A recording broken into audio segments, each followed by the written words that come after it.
ভাই, আপনার তো কোন কি জানি কইতেছে, আপডেট পাইতেছি না আমরা। আপনি কোন আপডেট দিতেছেন না ইউটিউবে।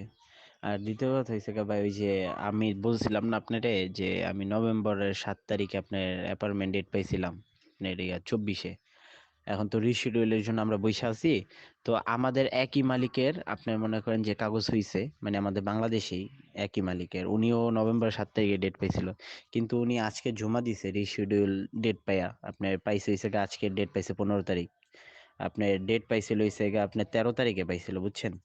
13 তারিখে ডেট পাইছে, 15 তারিখে জমা দিব, আজকে জমা দিল। কিন্তু আমি পাইলাম না এখনো রিশিডিউল ডেট, ভাই বুঝতেছি না। এটা নিয়ে যদি একটু বলতেন, কিছু বিশ্লেষণ করতেন। ভাইজান, আমার যে সমস্যাটা ওই যে আপনার, আমি কিন্তু ওর আগে মেল করছি, দেন ও কিন্তু আমার আগে রিশিডিউল ডেটটা পাইছে, বুঝছেন? এখন এরকম হাজারো মানুষের সমস্যা আছে যারা আগে মেল করছে, ডেট পাইছে, জমা দিতে পারে নাই, রিশিডিউলের ডেট পিসের মানুষরা পাইছে। এটা নিয়ে মানে অনেক মানুষের বিভ্রান্তি আছে। আপনি এটা নিয়ে যদি একটু বিশ্লেষণ করে একটা ভিডিও দিতেন আজকে সন্ধ্যায় আমাদের নিয়ে আর কি। কারণ এগুলা নিয়ে তো ভাই কেউ কোনো কথা বলে না। তো তো আপনি যদি আমাদের এই সমস্যা নিয়ে একটু বিশ্লেষণ করতেন আজকে একটা ভিডিওতে।